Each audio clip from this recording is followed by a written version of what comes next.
Hello, good morning. Today we're doing a presentation on Aussie Apples. I've been talking to Aussie Apples, which is the company, about their new varieties that are available to the store. The purpose of this meeting is to help boost store sales through their products. So today we'll be looking at the new varieties and decide which ones are the best to sell in the store, and also how we can use this new range to boost the sales and improve our customer base. We will also be looking at new techniques to sell the products. Okay, so the first one is the Jazz Apple. This is my personal favourite because it's sweet and it's got a really crunchy texture. That's what I prefer in an apple. It's available from around April to November. It's from New Zealand, so it originates from New Zealand. We can grow it here, so that's good. The next one is the Jonathan. It originated in the US again. It's a sweet red apple, and it's available from June till December. I think perhaps the Jazz is the better one. The Sundowner, which is probably it's more of a baking apple, to be honest, which is good for our demographic. Is generally elderly people, and the elderly women, they like to bake their pies in the winter months, which is where we are right now, so it's probably best if we bring that in.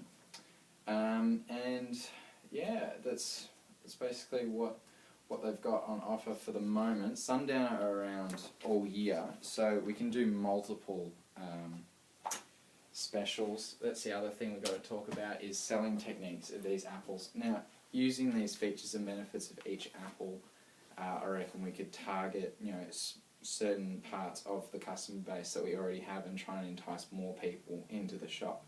So with the Jazz Apple and the Jonathan, it's more of a snacking apple, so something just to eat. So you could try and use the Jazz to get more mums to buy apples for their kids' lunch boxes or such. And then the Sundowner, as I said, is more of a baking apple, so elderly or just people that want to make apple pies or have apples, stewed apples or such. That's probably one way of just advertising them. Then we could use tasting stalls in the shop, so we have one inside, one outside, with PA system as well, probably just trying to get people just to taste each variety. And then the display is very important, where we put them inside or outside. Outside is probably the better idea, just to have large signs saying that what price they're per kilo, and what it is, and probably colourful pictures as well to try and attract people's attention. Now, I was talking to the manager, and apple sales at the moment is around 2,500 per week.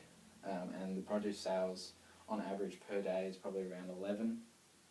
Obviously that's definitely the average, because some days we sell a lot more, like Saturday and Sunday we make probably 20, 25.